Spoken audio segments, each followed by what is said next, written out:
Perkenalkan, nama saya Feby Lotwenda. Saya dari SMA 1 PSKD, saya kelas 10B. Hari ini saya akan menjelaskan topik yang cukup menarik mengenai online scam di Kamboja. Buat teman-teman, simak video ini dengan baik-baik dan juga kita langsung aja masuk ke materinya. Let's go. Teman-teman, yang pertama di sini ada perkembangan teknologi digital di Asia Tenggara. Jadi, di Asia Tenggara itu merupakan kawasan dengan pertumbuhan teknologi digital yang sangat cepat. Jadi, penggunaan komputer atau maupun internet itu sangat meningkat sekali. Jadi, dari berbagai negara seperti di Indonesia, Thailand, Vietnam, Filipina, Malaysia, dan juga Kamboja. Jadi, teknologi digital ini memberikan banyak manfaat yang bagi masyarakat setempat. Nah, yang pertama di situ ada mereka mempermudah komunikasi internasional, terus mendukung kegiatan pendidikan atau tidak bisnis, terus membuka lapangan kerja berbisnis digital, mempercepat penyebaran informasi. Namun dalam perkembangan ini, teknologi juga sangat dimanfaatkan sekali oleh kelompok kriminal untuk melakukan kejahatan-kejahatan yang seharusnya tidak boleh mereka lakukan. Nah, seperti kejahatan siber atau cybercrime. Nah, dengan menggunakan komputer atau jaringan internet ini atau media sosial, pelaku sangat dapat mengambil kesempatan atau tidak menjalankan suatu opsi penipuan secara terorganisasi dari satu negara ke negara yang lain. Jadi pelaku tersebut ini gampang untuk manipulasi mempergunakan teknologi itu dengan baik untuk manipulasi orang lewat internet.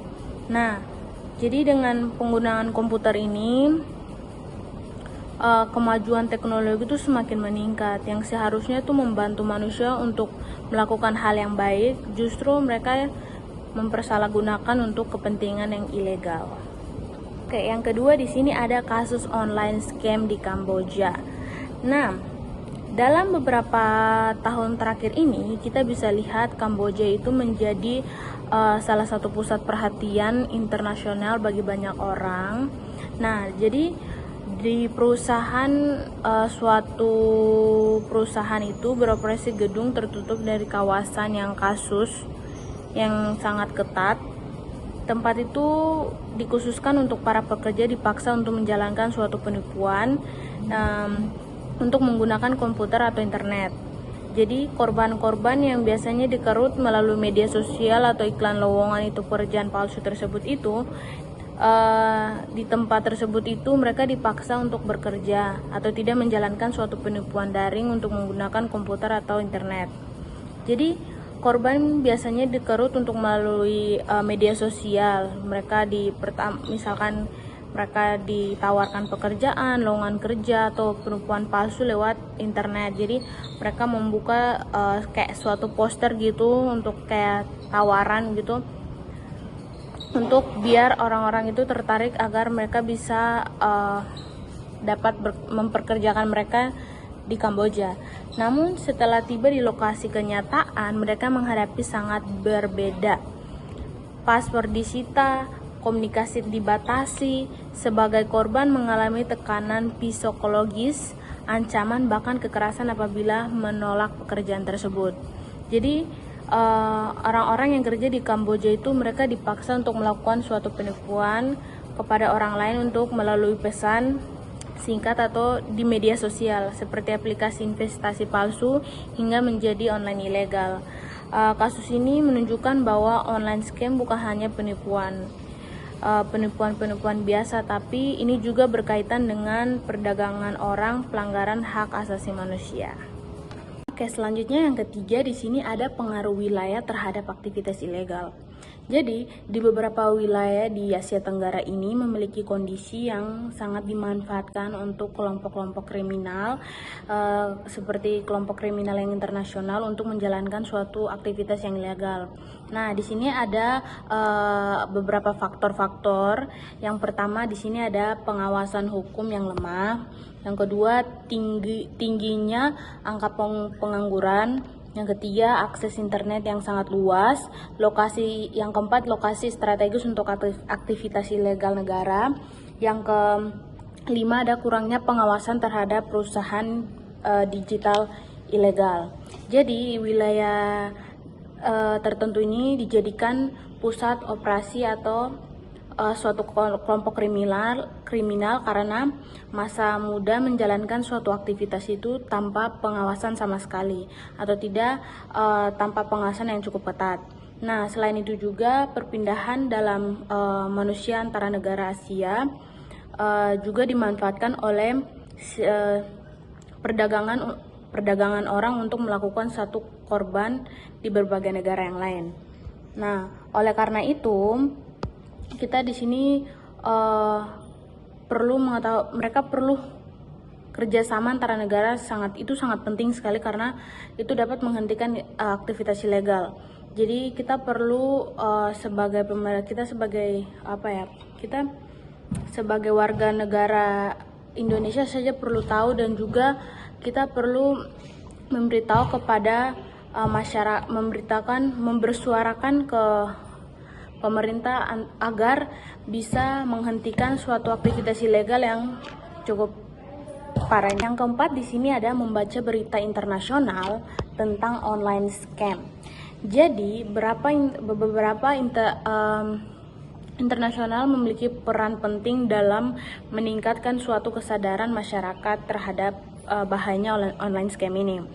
Jadi melalui laporan media internasional, masyarakat dapat mengetahui cara kerja yang sedikit signifikan untuk seperti penipuan, modus atau perekrutan korban, lokasi operasi online scam, dampak sosial dan ekonomi yang ditimbulkan, upaya penyelamatan dan korban pemerintahan. Jadi kita perlu membaca beberapa berita-berita internasional karena itu sangat penting dan juga membantu masyarakat dan juga membantu kita menjadi lebih kritis terhadap informasi di internet. Jadi di area digital ini kita mampu untuk memahami suatu informasi yang sangat penting agar masyarakat maupun kita tidak mudah tertipu oleh iklan, perjalanan yang palsu atau investasi ilegal. Jadi kita sebagai anak muda itu sangat penting untuk literasi karena itu sangat membantu kita, membantu otak kita untuk memahami suatu hal-hal yang memang kita belum tahu, kita harus perlu tahu gitu. Oke, selanjutnya yang kelima di sini ada aktivitas ilegal dalam online scam. Praktik online scam melibatkan berbagai aktivitas ilegal yang melanggar hukum nasional maupun internasional. Ada beberapa bentuk aktivitas ilegal yang sangat meliputi atau yang sangat mencolok. Yang pertama ada penipuan digital, pencurian identitas dan data pribadi, perdagangan orang, eksploitasi tenaga kerja, penjualan online ilegal, pencucian uang, ancaman dan kekerasan terhadap pekerjaan. Nah, dalam suatu kelompok ini, kita perlu tahu pelaku menggunakan teknologi digital untuk menyamarkan identitas mereka dengan menghindari pelacakan aparat hukum. Jadi, contohnya misalkan kayak mereka tuh mempergunakan teknologi digital itu, mereka gunakan baik-baik untuk menyamarkan sebagai identitas mereka pribadi untuk menghindari suatu pelacakan aparat. Jadi kalau misalkan mereka tidak melakukan yang sesuai dengan atasannya mereka minta, mereka juga terancam gitu. Jadi mereka yang kerja sebagai online scam ini sangat terancam sekali, dan mereka sering sekali memanfaatkan akun palsu atau tidak jaringan internet yang sangat tertutup, dan sistem pembayaran digital mereka tuh untuk menjalankan suatu operasi tersebut. Karena itu bersifat selintas negara, penanganan kasus ini sangat membutuhkan kerjasama internasional yang sangat kuat. Selanjutnya yang keenam ada larangan penipuan dan hukum internasional. Penipuan merupakan tindakan ilegal yang dilarang oleh hukum di hampir seluruh dunia. Di sini ada pemerintah berbagai negara bekerja sama untuk memberantas kejahatan digital melalui penegakan hukum siber, pengawasan aktivitas ilegal, pemblokiran status penipuan, penyamaran korban perdagangan orang, kerjasama kepolisian internasional. Selain itu, organisasi internasional juga mendorong perlindungan hak asasi manusia sebagai korban eksploitasi digital. Jadi, masyarakat harus memahami bahwa penipuan itu bukan hanya tindakan yang sangat bermoral, tetapi juga pelanggaran-pelanggaran hukum yang dapat merusak kehidupan banyak orang lain di luar sana. Selanjutnya yang ketujuh ada dampak sosial terhadap korban penipuan. Jadi, korban online scam ini seringkali mengalami dampak sosial yang berat. Sebagian korban kehilangan uang, pekerjaan, dan juga kepercayaan terhadap orang lain. Ada pula korban yang mengalami tekanan mental karena merasa malu atau tertipu. Sementara itu, korban perdagangan orang mengalami penderitaan yang lebih serius seperti kehilangan kebebasan, kekerasan fisik dan verbal, isolasi yang sosial, trauma psikologis, ketakutan atau berkepanjangan. Jadi banyak korban yang sangat sulit untuk menjalani kehidupan mereka yang senormal-normalnya setelah berhasil diselamatkan. Jadi orang-orang yang sudah diperbudak oleh orang-orang yang ada di Kamboja itu, mereka ketika dibebaskan itu mereka kayak sudah tidak ada harapan untuk mau bekerja sebagai sudah tidak ada harapan untuk menggunakan bisa bilang menggunakan media sosial lagi, karena mereka sudah saking tidak traumanya untuk dapat penipuan seperti hal begini, seperti kasus online ini. Jadi ini sangat sulit sekali untuk menjalani kehidupan normalnya mereka kembali. Jadi dukungan sebagai keluarga, bahkan masyarakat, pemerintah sangat penting untuk membantu pemulihan korban, karena kita sebagai manusia tuh punya nyawa tuh lebih penting sekali begitu, karena kita kan belum tahu toh, apalagi masih ada anak muda, yang sudah tertipu tuh kan lebih nyawanya terlebih terancam, bahkan mereka belum pikir lagi masa depannya akan bagaimana gitu. Kedelapan ada dampak stres kronis terhadap sistem saraf. Jadi tekanan mental yang dialami korban online scam ini dapat menyebabkan stres kronis. Stres kronis ini merupakan kondisi tekanan berpanjangan yang mempengaruhi kesehatan tubuh dan sistem saraf manusia. Korban yang mengalami ancaman atau ketakutan dan tekanan yang cukup serius dapat mengalami gangguan tidur, kecemasan berlebihan, sulit berkontribusi, depresi, gangguan emosi, trauma psikologis. Jadi dalam kondisi tertentu ini, stres kronis itu juga dapat mempengaruhi kerja otak. Jadi dalam sistem saraf manusia, sehingga korban tersebut ini merasa sudah panik dan sulit untuk merasa aman di tempat yang ditahan. Karena itu, korban perlu perdagangan orang dan juga online scam ini membutuhkan pendampingan psikologis serta dukungan sosial untuk membantu proses pemulihan mental mereka. Jadi tidak semua orang yang tinggal di dalam isolasi atau dikurung dalam tempat di Kamboja sana itu kita pikir secara manusia normal, atau kita secara manusia berpikir bahwa mereka akan baik-baik saja, mereka mungkin dikasih tawar kerja, tidak, tapi mereka tuh punya banyak gangguan-gangguan. Dari sistem saraf mereka juga terganggu, pikiran mereka tidak tenang karena banyak pikiran yang mereka harus pikir dua kali lagi, karena ini antara biasa dibilang pencabut nyawa juga ya, karena itu antara hidup dan mati gitu. Yang ke-9 di sini ada poster dan kampanye visual anti penipuan. Jadi kampanye visual ini adalah anti penipuan yang memiliki peran yang cukup penting dalam meningkatkan suatu kesadaran masyarakat, seperti waspada lowongan kerja palsu, jangan mudah terpercaya tawaran gaji yang tinggi, pemeriksa informasi lebih sebelum berangkat ke luar negeri, lindungi data pribadi Anda sendiri. Jadi kampanye digital ini melalui media sosial juga membantu menyebarkan informasi secara cepat kepada masyarakat luar, terutama generasi muda dan aktif menggunakan internet. Edukasi publik dan juga merupakan langkah penting untuk mencegah semakin banyak korban penipuan. Oke, yang ke-10 di sini ada peran negara dalam melindungi warga negara. Jadi negara ini memiliki tanggung jawab yang cukup untuk melindungi warga negaranya sendiri dari ancaman-ancaman atau kejahatan yang melalui digital dan perdagangan orang atau manusia. Beberapa upaya ini dapat dilakukan pemerintah, antara seperti memperkuat keamanan siber nasional, mengawasi peraturan tenaga kerja luar negeri, memberikan edukasi literasi digital, menyelamatkan korban dari perdagangan orang, menjalani kerja sama internasional, menindak pelaku penipuan digital secara hukum.